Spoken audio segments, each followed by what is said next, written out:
ഹരി ഓം. ശ്രീമദ് ഭാഗവതം സപ്തമസ്കന്ധത്തിലെ ഏഴാം അധ്യായം 36 ശ്ലോകം മുതലാണ് നമുക്കിനി പറയേണ്ടത്.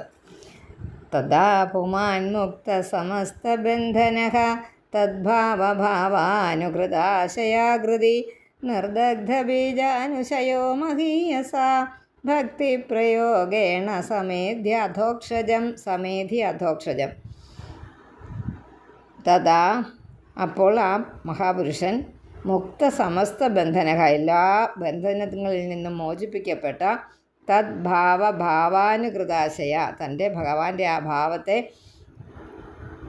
തന്നെ പ്രാപിക്കുക നിമിത്തം അതിനനുസരിച്ച ഭഗവാനെ പ്രാപിച്ച ഒരു ആത്മാവിൻ്റെ ഇതെങ്ങനെയായിരിക്കുക? അന്ധകരണത്തോടും ആകൃതിയോടും മാഹാത്മ്യമേറിയിരിക്കുന്ന ഭക്തിപ്രയോഗം കൊണ്ടും ഭക്തിയോഗം കൊണ്ടും അജ്ഞാനം വാസന കൂടിയവനായിട്ട്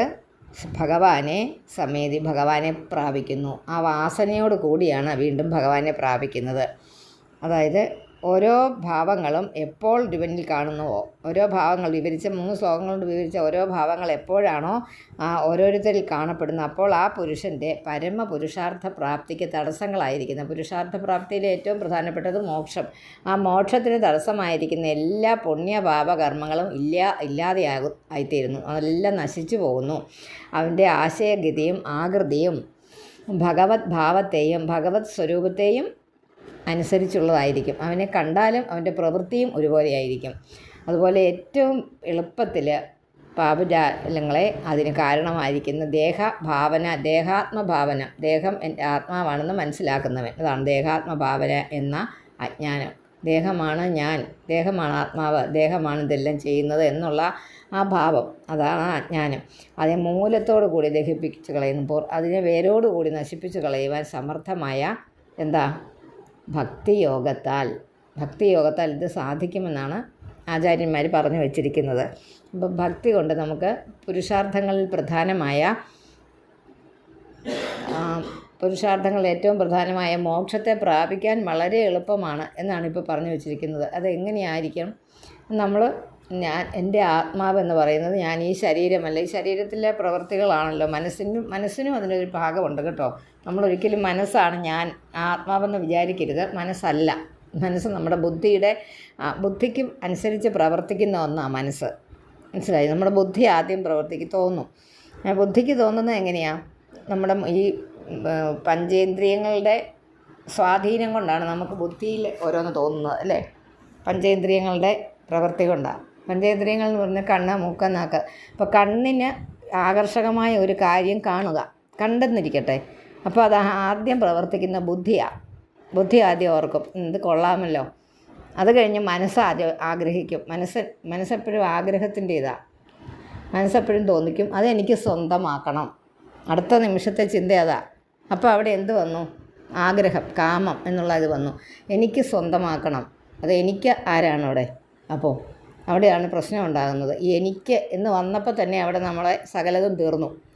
എൻ്റെ അതാണ് നമ്മളെ പ്രശ്നത്തിന് കാരണമാക്കുന്നതെന്ന് പല പ്രാവശ്യം നമ്മൾ പറഞ്ഞു കഴിഞ്ഞു. അപ്പോൾ ഇതൊക്കെയാണ് പ്രശ്നങ്ങൾ.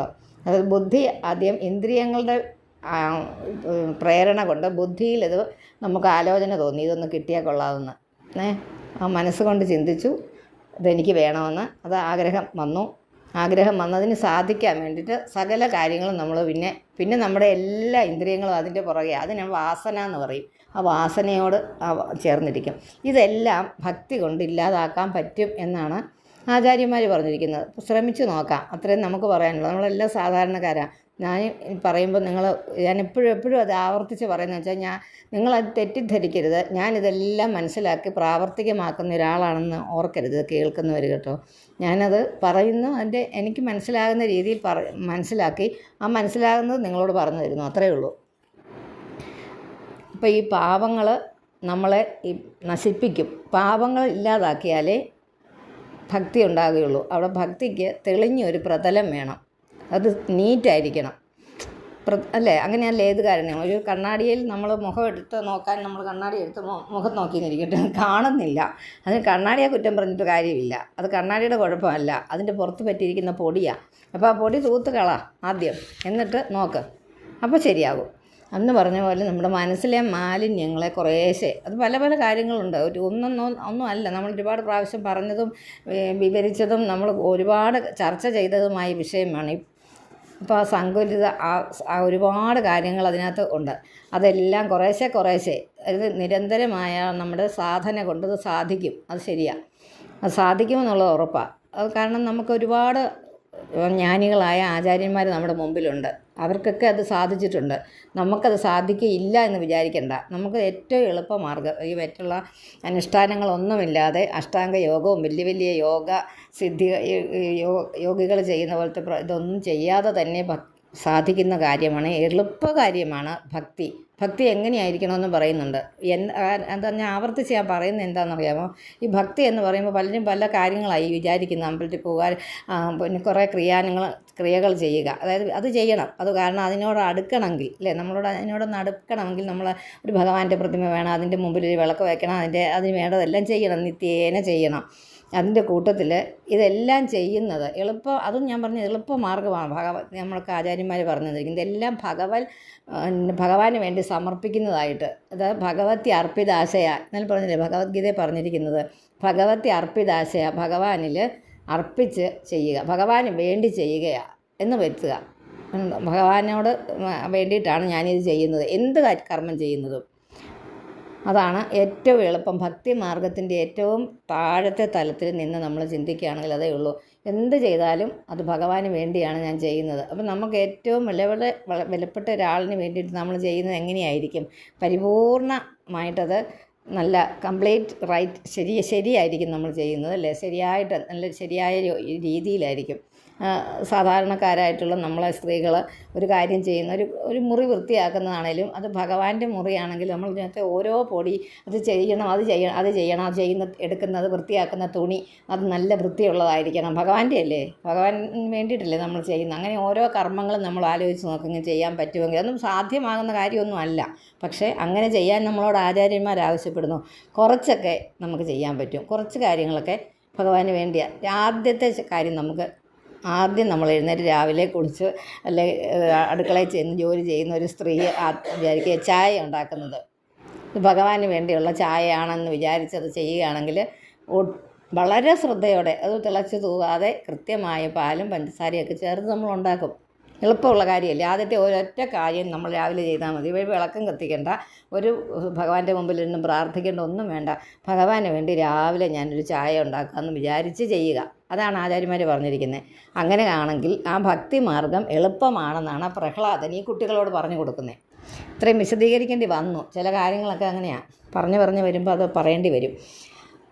അപ്പോൾ അതൊന്നുകൂടെ വായിക്കാമേ. അതിനകത്ത് പദം പിരിക്കേണ്ടതൊന്നുമില്ല. എന്നാലും തഥാ പുമാൻ മുക്ത സമസ്ത ബന്ധനഹ, അവിടെ ബന്ധനഹ നാക്കുക, എന്നിട്ട് എന്നുള്ളത് വെട്ടിക്കളയുക. ഭാവാനുകൃതാശയാകൃതി നിർദഗ്ധ ബീജാനുശയോ മഹീയസ ഭക്തിപ്രയോഗേണ സമേതി അധോക്ഷജം എന്ന് വെച്ച് പറയാം. അധോക്ഷജാലംഭമിഹാശുഭാത്മന ശരീരിണ സംസൃതി ചക്രശാതനം തദ്ബ്രഹ്മ നിർവാണസുഖം വിദുർബുധാഹ, അവിടെ ബുധാഹ നാക്കുക, എന്നിട്ട് സ വെട്ടിക്കളയുക. തതോ ഭജത്വം ഹൃദീശ്വരം. ഈ വെട്ടിക്കളയുക എന്ന് പറയുമ്പം ആ വാക്ക് എഴുതിയിരിക്കുന്നത് തെറ്റായിട്ടല്ല കേട്ടോ. അതൊന്നുകൂടെ ഇടയ്ക്ക് ഞാനിത് പറയുന്നുണ്ട്. കാരണം ഒരുപാട് പേര് ഇതെത്രയോ പ്രാവശ്യം പറഞ്ഞെങ്കിലും ചോദിക്കും അത് അക്ഷരത്തെറ്റാണോ എന്ന് ചോദിക്കാറുണ്ട്. വിദുർബുധാഹ അതൊന്നിച്ച് വായിക്കുമ്പോൾ ഇങ്ങനെ വായിക്കാം നമുക്ക്. തദ്ബ്രഹ്മ നിർവാണ സുഖം വിദുർബുധാസ്തതോ ഭജത്വം ഹൃദീശ്വരം. പക്ഷേ ആദ്യം വായിക്കുന്നവർക്ക് ഈ വിദുർബുധാസ്തതോ എന്ന് വായിക്കാൻ ഇത്തിരി ബുദ്ധിമുട്ടാവും. അതുകൊണ്ട് തദ്ബ്രഹ്മ നിർവാണ സുഖം വിദുർബുധാഹ എന്ന് നിർത്തുക. തതോ ഭജത്വം ഹൃദീശ്വരം. ഇത് കൂടുതൽ പേര് ഇത് ചാൻറ്റിങ്ങിനാണ് വേണ്ടിയിട്ടാണ് ഇതിനകത്ത് ഇത് കാണുന്നതും കേൾക്കുന്നതും പഠിക്കുന്നതും ഒക്കെ. അത് തെറ്റൊന്നും അല്ല താനും. പക്ഷേ അർത്ഥം കൂടെ അറിഞ്ഞ് പഠിക്കുന്ന ഒരു ഗ്രൂപ്പുണ്ട്. അവർക്ക് വേണ്ടിയിട്ടാണ് ഞാൻ അർത്ഥം വിശദീകരിക്കുന്നത്. അപ്പോൾ ഈ വായിക്കുമ്പം തെറ്റ് വരാതെ ഇരിക്കണം. അതുകൊണ്ടാണ് ഈ പിരിച്ചെഴുതുന്നതിന് പ്രാധാന്യം കൊടുക്കുന്നതും. ഇതൊക്കെ ഇങ്ങനെയാണ് നമ്മൾ പോയിക്കൊണ്ടിരിക്കുന്നത്. അതുപോലെ തന്നെ തുടരുക. അപ്പോൾ ഈ ലോകത്തിൽ അശുഭമായ മനസ്സോട് കൂടിയ ശരീരിണ എന്ന് പറഞ്ഞാൽ ശരീരമുള്ളവർ ആരാ? മനുഷ്യർ. സംസൃതി ചക്രശാതനം, സംസാരത്തിൻ്റെ ഈ ചക്രത്തെ ഇല്ലാതാക്കുന്നത് അധോക്ഷജാലംഭം, ഭഗവാന്റെ സ്പർശം, അധോക്ഷജൻ്റെ ആ സ്പർശം, ബുദ്ധിയുള്ളവർ, അതായത് അറിവുള്ളവർ, പണ്ഡിതന്മാർ, അതിനെ ബ്രഹ്മനിർവാണ സുഖം, ബ്രഹ്മാനന്ദ പ്രതിരൂപമായി ആ സുഖമായിട്ട് അവിദു അറിയുന്നു. വേദം അറിവ്, അപ്പോൾ വിദു അറിയുന്നു. തതഃ അതുകൊണ്ട് ഹൃദയത്തിൽ ഹൃദീശ്വരം, നമ്മുടെ ഹൃദയത്തെ അതിൻ്റെ നിയന്താവായിട്ടുള്ളവനെ, അതിനെ നിയന്ത്രിക്കുന്നതായിട്ടുള്ളവനെ ഭജിക്കുക എന്നാണ് പറഞ്ഞിരിക്കുന്നത്. അത്രയേ ഉള്ളൂ. ഭഗവാനെ ഭജിക്കുക എന്ന് മാത്രം. രണ്ടാമത് നമ്മൾ പറയാറുണ്ട്, ഭാഗവതത്തിനകത്ത് എഴുതിയിരിക്കുന്ന ആദ്യം ചിലപ്പം ഒരു കാര്യത്തിനെക്കുറിച്ച് പറഞ്ഞു വരുമ്പോൾ 2-3 ശ്ലോകത്തിൽ അതിനെ ഒന്ന് പറയും, ഓരോരോ കാര്യങ്ങൾ പറയും. പിന്നെ അതിനെ കുറേ വിപുലപ്പെടുത്തി പറയും. ഓരോ ശ്ലോകങ്ങളും വിപുലപ്പെടുത്തി പോകും. അങ്ങനെ സാധാരണ ചെയ്തു വരുന്നത്. ചിലപ്പോൾ തിരിച്ചായിരിക്കും. ആദ്യം ഒരുപാട് വിശദീകരിച്ച് പറഞ്ഞു വരും. നമ്മൾ ഓർക്കും ഇതിങ്ങനെ തന്നെ ഈ പറഞ്ഞത് തന്നെ വീണ്ടും ആവർത്തിച്ച് പറയുന്നത് പോലെയും അല്പസ്വല്പം വ്യത്യാസത്തോടു കൂടി പറഞ്ഞു വരും.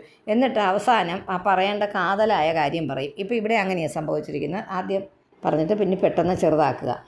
അപ്പോൾ ഭഗവാനെ ഭജിക്കുക എന്ന് മാത്രമേ ഇപ്പോൾ അവസാനം പറഞ്ഞു വെച്ച്, അതുകൊണ്ട് ഭഗവാനെ ഭജിക്കുക. കാരണങ്ങൾ കുറേ പറഞ്ഞതിന് ശേഷം കോതി പ്രയാസോസുര ബാലക ഹരേ രൂപാസന എന്ന് എഴുതിയിരിക്കുന്നത്. ഹരേഹേ എന്ന് കഴിഞ്ഞിട്ട് വെട്ടിയിട്ട് ഉപാസന എന്നാക്കണം. രണ്ടാമത്തെ ലൈനിലെ ആദ്യത്തെ അക്ഷരം ഊന്നാക്കുക.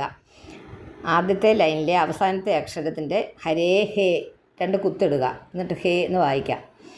കോതി പ്രയാസോസുര ബാലക ഹരേഹേ ഉപാസനേ സ്വേ ഹൃദി ഛിദ്രവത് സത സ്വസ്യാത്മന സഖ്യുരശേഷദേഹിനാം സാമാന്യത കിം വിഷയ ഉപപാദനൈഹി എന്നാണ് വാക്ക്. വിഷയ ഉപപാദനൈഹി. അപ്പോൾ അസുരബാലക കണ്ടോ, കോതി പ്രയാസോസുരബാലക. അവിടെ പ്രശ്ലേഷം ഉള്ളതുകൊണ്ട് അസുരബാലക എന്ന് നമ്മൾ വായിക്കണം. അപ്പോൾ അസുരബാലക അല്ലയോ അസുരബാലകന്മാരെ.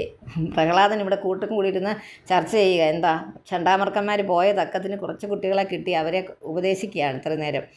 അസുരബാലകന്മാരെ സ്വന്തം ഹൃദയത്തിൽ സ്ഥിതി ചെയ്യുന്നവനും ആകാശം പോലെ സകലയിടത്തും നിറഞ്ഞിരിക്കുന്നതുമായ ഭഗവാന്റെ ആത്മാവായിരിക്കുന്നവനും അശേഷദേഹിന സകല ശരീരങ്ങളിൽ അശേഷം എന്ന് പറഞ്ഞാൽ സകലമാന, ഒന്നും ശേഷിക്കാത്ത എല്ലാ ശരീരങ്ങളിലും സഖാവായിരിക്കുന്ന, എല്ലാ ശരീരങ്ങൾക്കും കൂട്ടായിരിക്കുന്ന, കൂട്ടുകാരൻ സഖാവായിരിക്കുന്നതുമായ ഹരേ ഉപാസന. ഹരേ എന്നിവിടെ പറഞ്ഞിരിക്കുന്നത് ഹരേഹേ സംബോധന പോലെ ഹരേഹേ, ഹരിയുടെ ഉപാസന കൊണ്ട്. ഹരിയോട് എന്ന് പറഞ്ഞാൽ അടുത്തിരിക്കുക എന്ന ഉപാസന, അടുത്തിരുന്ന് ഭക്തിയോടെ ഇരിക്കുക, ഭഗവാനോട് അടുത്തിരിക്കുക എന്നേ ഉള്ളതിനകത്ത് അർത്ഥം. ഉപാസന നമ്മൾ പറയാറില്ലേ, അത് ഉപാസിക്കുന്നവർ എന്ന്.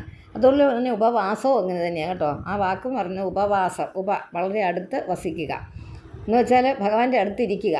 അല്ലാതെ ഭക്ഷണം കഴിക്കുന്നില്ല അതൊരു നമ്മളുണ്ടാക്കി കൊടുത്ത ചാർത്തപ്പെട്ട ഒരു വാക്കിൻ്റെ അർത്ഥം ഉപവാസം, വസിക്കുക. എവിടെ? ഭഗവാന്റെ അടുത്ത് അടുത്തിരിക്കുമ്പോൾ പിന്നെ ഭക്ഷണം കഴിക്കാൻ പോകാൻ പറ്റുകയില്ലല്ലോ. അതുകൊണ്ട് അത് പറഞ്ഞും അതിൻ്റെ പ്രയോഗം കൊണ്ടും അതിൻ്റെ ക്രിയ ചെയ്യുമ്പം എപ്പോഴും അടുത്തിരിക്കുമ്പോൾ ഭക്ഷണം കഴിക്കാൻ പോകാൻ പറ്റില്ല. ഭഗവാന്റെ അടുത്ത് മുമ്പിലിരുന്ന് ഭക്ഷണം കഴിക്കാനും പറ്റില്ല. അപ്പോൾ അത് ഉപവാസമായി. അത് ഭക്ഷണം കഴിക്കാതിരിക്കുന്ന എന്നുള്ളൊരു വാക്കായിട്ട് മാറിയത്. അങ്ങനെയാണ് ഓരോ വാക്കുകളും ഉണ്ടാകുന്നത്. എന്ന് പറഞ്ഞുകൊണ്ട് പറഞ്ഞതാണ്.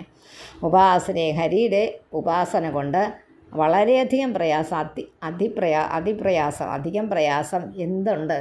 ഹരിയുടെ ഉപാസനയുണ്ട്. ഹരിയോട്, മഹാവിഷ്ണുവിനോട് അടുത്തിരിക്കുകയാണെങ്കിൽ, ഭഗവാനോട് അടുത്തിരിക്കുകയാണെങ്കിൽ, ഉണ്ണിക്കണ്ണനോട് അടുത്തിരിക്കുകയാണെങ്കിൽ പിന്നെ നമുക്ക് കടന്നു പോകാൻ എന്താണ്, എന്തിനെ കടന്നു പോകാനും ഒരു പ്രയാസവുമില്ല. സാമാന്യത, സർവ്വസാധാരണമായിരിക്കുന്ന വിഷയോപപാദന, വിഷയ സമ്പാദനങ്ങൾ കൊണ്ട് കിം ഫലം, ഈ വിഷയങ്ങൾ ഇങ്ങനെ സമ്പാദിച്ചു കൂട്ടിയത് കൊണ്ട് എന്താണ് ഫലം? ഒരു ഫലവുമില്ല എന്നതിന് ചുരുക്കം. രായക്കളത്രംബശവസുതാദയോ ഗൃഹാമഹീ കുഞ്ചര കോശഭൂതയഃ സർവേർത്ഥകാമ ക്ഷണഭംഗുരായുഷ കുർവന്തി മർത്യസ്യ കിയത് പ്രിയം ചലാഹ. രായക്കളത്രം, രായ കഴിഞ്ഞൊരു വിസർഗം ഉള്ളതുകൊണ്ട് കാ ഇരട്ടിച്ച് ഉച്ചരിക്കണം. രായക്കളത്രം പശവസുതാദയോ ഗൃഹാമഹീ കുഞ്ചര, കഴിഞ്ഞൊരു കോമ ഇട്ടു, അല്ലെങ്കിൽ കോശഭൂതയഃ സർവേർത്ഥകാമ ക്ഷണഭംഗുരായുഷഃ കുർവന്തി മർത്യസ്യ കിയത് പ്രിയം ചലാഹ. രായഃ, രായഃ എന്ന് പറഞ്ഞാൽ ധനം, ധനങ്ങൾ, പലതരത്തിലുള്ള ധനം. കളത്രം ഭാര്യ, പശവ പശുക്കൾ, അതായത് നമ്മൾ വളർത്തുന്ന മൃഗങ്ങൾ, സുതാദയ പുത്രാദികൾ, ഗൃഹ ഭവനം, മഹീ ഭൂമി, കുഞ്ചര കോശഭൂതയ, അതായത് ഒരുപാട് നമ്മളുടെ ധനത്തിൻ്റെ നമ്മളുടെ നേട്ടങ്ങൾ കൊണ്ടുണ്ടാക്കിയ പല കാര്യങ്ങളെക്കുറിച്ചാണ് പറഞ്ഞത്. ഗജങ്ങൾ, ഭണ്ഡാരശാലകൾ, പല വിധത്തിലുള്ള ഐശ്വര്യങ്ങൾ, അതൊക്കെ ചലിക്കുന്നതാണ്. എന്താ, ചഞ്ചലങ്ങളാണ്. അത് കൂടിയും കുറഞ്ഞു വരിക്കും ഇടയ്ക്കിടയ്ക്ക്, അല്ലേ? ധനം അങ്ങനെയല്ലേ, കൂടിയും കുറഞ്ഞു വരിക്കും. പിന്നെ പലതരത്തിൽ, അതുപോലെ പശുക്കൾ, നമ്മൾ വളർത്തുന്ന ഉരുക്കൾ എന്ന് വെച്ചാൽ പശു, ആട്, അങ്ങനത്തെ നമ്മളുടേതായിട്ട് നമ്മൾ സ്വന്തമായിട്ട് ഉണ്ടാക്കിയിരിക്കുന്ന മൃഗങ്ങൾ, സ്വന്തമായിട്ട് നമ്മൾ വളർത്തുന്ന മൃഗങ്ങൾ, സുതാദി പുത്രാദികൾ, ഗൃഹ ഭവനങ്ങൾ, ഇതെല്ലാം മാറിക്കൊണ്ടിരിക്കും. ശരിയല്ലേ? എല്ലാം മാറിക്കൊണ്ടിരിക്കും. കുഞ്ഞായിരിക്കുന്ന ഒരു കുട്ടിയല്ല കുറച്ചുകൂടെ കഴിയുമ്പോൾ, അല്ലേ, കുഞ്ഞായിട്ട് എടുത്ത് ഇങ്ങനെ നമ്മൾ സംസാരിക്കാത്ത പ്രായത്തിലുള്ള ഒരു കുട്ടിയെ എടുത്ത് കാണുന്ന പോലെ ആയിരിക്കുമോ ഒരു 5 വർഷം കഴിയുമ്പോൾ ആ കുട്ടിയുടെ രീതി? അല്ല. 10 വർഷം കഴിയുമ്പോൾ നമുക്ക് തുല്യരായി കഴിയുമ്പോഴോ പലപ്പോഴും നമ്മുടെ ശത്രുക്കളായിട്ട് മാറുന്നത് നമുക്ക് കാണാം, അല്ലേ? അങ്ങനെയാണ് അത് ആ ലോക സഹജം. അന്നത്തെ ആൾക്കാർക്കത് ബോധം ഉണ്ടായിരുന്നു, നമുക്ക് ബോധമില്ല. അതുകൊണ്ടാണ് നമ്മളിങ്ങനെ ഇപ്പോഴും ഇങ്ങനെ ലല്ല പാടി ഇരിക്കുന്നത്. അതുപോലെ ഭണ്ഡാരശാലകൾ, ഐശ്വര്യങ്ങൾ, പല ഐശ്വര്യങ്ങൾ നമുക്ക് ഉണ്ടാവും. അതെല്ലാം സ്ഥിരമായിരിക്കുമോ? ഇല്ല. അത് ചഞ്ചലങ്ങളാണ്, അത് മാറുന്നതാണ്. സർവേ അർത്ഥകാമ, സർവാംഗങ്ങളായ അർത്ഥങ്ങളും കാമങ്ങളും എല്ലാം ക്ഷണഭംഗുരമാണ്, പെട്ടെന്ന് തീരുന്നതാണ്. ആ പെട്ടെന്ന് തീരുന്ന ഒന്നുകൂടെ ഉണ്ട്. എന്താ? ആയുസ്. എല്ലാവർക്കും പറയാൻ പറ്റുമോ? ഇല്ല. ആയുസ് കൂടിയ മർത്യന്, ഈ മനുഷ്യന് കിയത് പ്രിയം, എത്രമാത്രമുള്ള പ്രിയത്തെ ചെയ്യുന്നു. ഈ വിഷയസുഖ സമ്പാദനം, അതായത് വിഷയസുഖങ്ങളെ പുറകെ പോകുന്നത് കൊണ്ട് ഇതുകൊണ്ടൊന്നും ഒരു പ്രയോജനവും ഇല്ലെന്ന് സമർത്ഥിക്കുക. അതിപ്പം പ്രഹ്ലാദൻ പറയൊന്നും വേണ്ട. നമ്മളൊന്ന് ശകലം നേരം മാറി ഇരുന്ന് മനസ്സുകൊണ്ടൊന്ന് ചിന്തിച്ചാൽ മതി. ഇതെല്ലാം ദുഃഖങ്ങളാണ് എന്ന് മനസ്സിലാകും. നമുക്കറിയാൻ വയ്യ. അത് വേറൊരാൾ പറയുമ്പം അത് പ്രത്യേകിച്ച് ഒരു സാധാരണ ഒരാളത് പറഞ്ഞാൽ നമുക്കത്ര വലിയ ഗൗനമൊന്നുമില്ല, അത് അങ്ങനെ പറഞ്ഞു എന്ന് പറയും. പക്ഷേ ഒരു വലിയ ആൾ പറഞ്ഞ് നമ്മളെ സംബന്ധിച്ച് വലിയതായിട്ട് നമ്മൾ കാണുന്നൊരു മഹാത്മാവ് അത് പറയുമ്പോൾ അതിന് വലിയ മാഹാത്മ്യമുണ്ട്. നമ്മൾ തമ്മിൽ അങ്ങോട്ടും ഇങ്ങോട്ടോ പറഞ്ഞാലൊന്നും അതിന് കാര്യമില്ല. നമ്മുടെ മാതാപിതാക്കൾ നമ്മളോട് പറഞ്ഞു തന്നാലും ഈ കാര്യങ്ങളൊക്കെ തന്നെയായിരിക്കും പറഞ്ഞു തരുന്നത്. പക്ഷെ നമ്മളെ ഏശുന്നില്ല. എന്താ, അത് പറഞ്ഞത് നമ്മുടെ അച്ഛനും അമ്മയല്ലേ, അവർക്ക് എന്നാ വിവരമുണ്ട്. പക്ഷേ ഇച്ചിരി വിവരമുണ്ടെന്ന് നമ്മൾ സമ്മതിക്കുന്ന ആൾ പറയുവാണെങ്കിൽ അതിന് കുറച്ചുകൂടെ പ്രാധാന്യമുണ്ട്. നിസ്സാര കാര്യമായി ഡോക്ടറെ കാണാൻ പോവാം നമ്മൾ. അപ്പോൾ നമ്മുടെ വീട്ടിൽ തന്നെ പറഞ്ഞു, ഇതൊക്കെ ആ കാര്യം ഇങ്ങനെയേ ഉള്ളൂ. നമ്മുടെ അമ്മ പറഞ്ഞു, കുഞ്ഞു കൊച്ചിന് ചുമ വരുമോ ജലദോഷം വരുമോ ഒക്കെ ചെയ്തപ്പോൾ നമുക്ക് ഇച്ചിരി പനിക്കൂർക്ക് അടിച്ച് അങ്ങനെ ചെയ്താൽ മതി, അത് പൊക്കോളും, അത് 2 ദിവസമായിട്ടും കൂടുന്നൊന്നുമില്ല, അത് കുറഞ്ഞോളും എന്ന് പറഞ്ഞാലും നമുക്ക് വിശ്വാസമില്ല, അമ്മയെ വിശ്വാസമില്ല. അപ്പം നമ്മളൊരു സത്യം ഓർക്കുന്നില്ല. ഈ അമ്മ 5-8 മക്കളെ വളർത്തി, വലിയ കുഴപ്പമൊന്നുമില്ലാതെ എല്ലാം രക്ഷപ്പെട്ടു വന്നു. അപ്പോൾ ആ അമ്മ പറയുന്നതിലും കാര്യമുണ്ട്. 2 ദിവസം വെയിറ്റ് ചെയ്യാം. സമ്മതിക്കില്ല. ഉടനെ ഡോക്ടറെ എടുത്തിട്ട് ഓടും. അവിടെ ചെന്ന് ഡോക്ടർ പറയും കുഴപ്പമൊന്നുമില്ല, മരുന്നൊന്നും വേണ്ട, പൊക്കോളാൻ പറഞ്ഞാൽ സമാധാനമായിട്ട് ഇങ്ങനെ പോരും.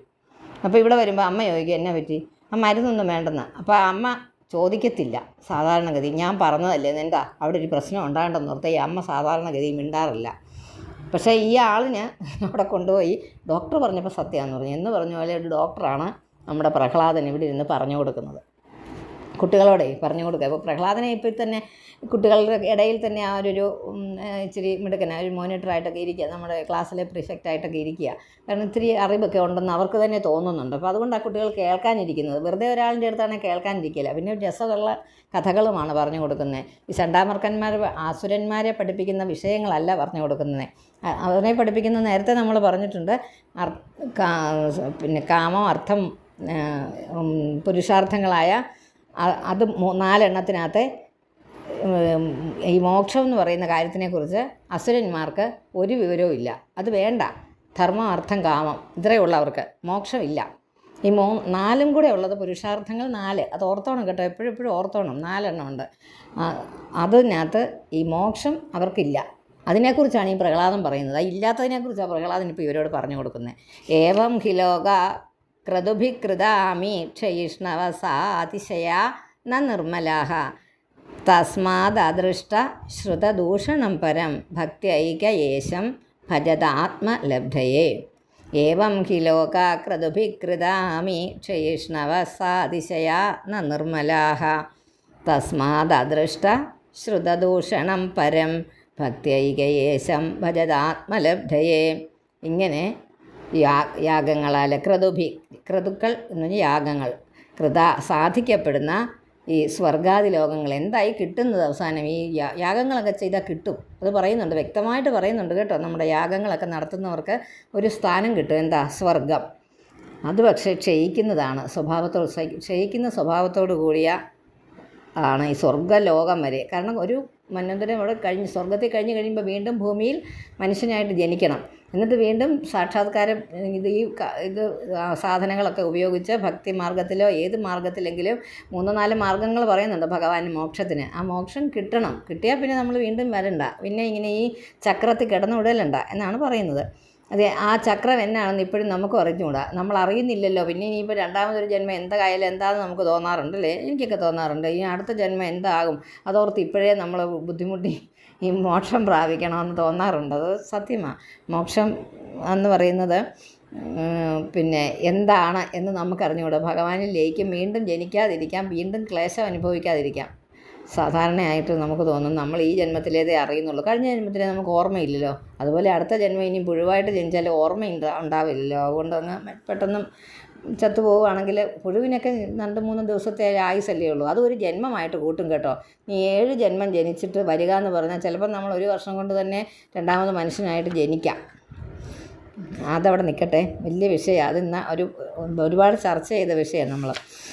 അങ്ങനെ സ്വർഗാദി ലോകങ്ങളും ഈ ക്ഷയിക്കുന്ന സ്വഭാവത്തോടു കൂടിയ അതിശയത്തോടു കൂടിയവയും നിർമ്മലങ്ങളല്ലാത്തവയും. നിർമ്മലങ്ങൾ എന്ന് വെച്ചാൽ മലം എന്ന് പറഞ്ഞാൽ മാലിന്യം, അഴുക്ക്, അത് പറ്റിയതല്ലാത്ത അത് കാരണമായിട്ട് അദൃഷ്ട ശ്രുത ദൂഷണം, കാണപ്പെടാത്തതും ശ്രുത കേൾക്കപ്പെടാത്തതുമായ, കാണപ്പെടാത്ത ശ്രുത കേൾക്കപ്പെടാത്തതുമായ ദൂഷണത്തോടു കൂടിയ പരമീശം, പരമനായ, അതായത് പരമമായ ഭഗവാനെ, അതായത് ഈശ്വരനെ, ആത്മലബ്ധയെ ആത്മലാഭത്തിനായിക്കൊണ്ട് ഏകയാ ഭക്തിയ വേറെ ഒന്നും ഉദ്ദേശിക്കാതെ ഒരു ഫലവും കാക്ഷിക്കാത്ത ഭക്തിയോടുകൂടി ഭജിക്കുവിൻ. ഇത്രയും ചെയ്താൽ മതി. ഒന്നും ആഗ്രഹിക്കാതെ വേണം ഭഗവാനോട് പ്രാർത്ഥിക്കാൻ, ഭഗവാനെ സ്നേഹിക്കാൻ, ഭഗവാനെ പ്രേമിക്കാൻ. ഭഗവത് പ്രേമം എന്നാണ് ആചാര്യന്മാർ പറയുന്നത്. ഞാൻ ഇന്നലെയും പറഞ്ഞു, കഴിഞ്ഞ ദിവസത്തെ ക്ലാസ്സിലും നമ്മൾ പറഞ്ഞു, പ്രേമം കാണാതിരിക്കാൻ പറ്റാതിരിക്കുന്നതായിട്ടുള്ള ആ സ്നേഹം, അതിനാണ് പ്രേമം എന്ന് പറയുന്നത്. അപ്പോൾ ഭഗവാനെ നമുക്ക് ഒരു ശകലം നേരം പോലും കാണാൻ, സ്നേഹം എന്നല്ല ഇതിന് പറയുന്നത്. ആ സ്നേഹത്തിന് വേറൊരു തലങ്ങളുടെ അർത്ഥമുണ്ട്. പ്രേമം എന്ന് പറഞ്ഞാലുള്ള അർത്ഥം ഇത് തന്നെയാണ്. എന്താ? ഒരു നിമിഷം പോലും പിരിഞ്ഞിരിക്കാൻ പറ്റാത്ത അവസ്ഥയിലുള്ള സ്നേഹത്തിനെ പ്രേമം എന്ന് പറയുന്നു. അതുകൊണ്ടാണ് പലതും കവിതാക്കൾക്കൊക്കെ പ്രേമം എന്ന് നമ്മൾ കേൾക്കാറുണ്ട്. അങ്ങനെ കാരണം അപ്പോഴത്തെ അവസ്ഥയിൽ ആളിനെ സ്വല്പം നേരം മിസ് ചെയ്യുന്നത് നമുക്ക് സഹിക്കാൻ പറ്റുകയില്ല. ആ വിരഹം നമുക്ക് താങ്ങാൻ പറ്റുകയില്ല. കണ്ടിരിക്കണമെന്ന് പറയുന്നുണ്ട്.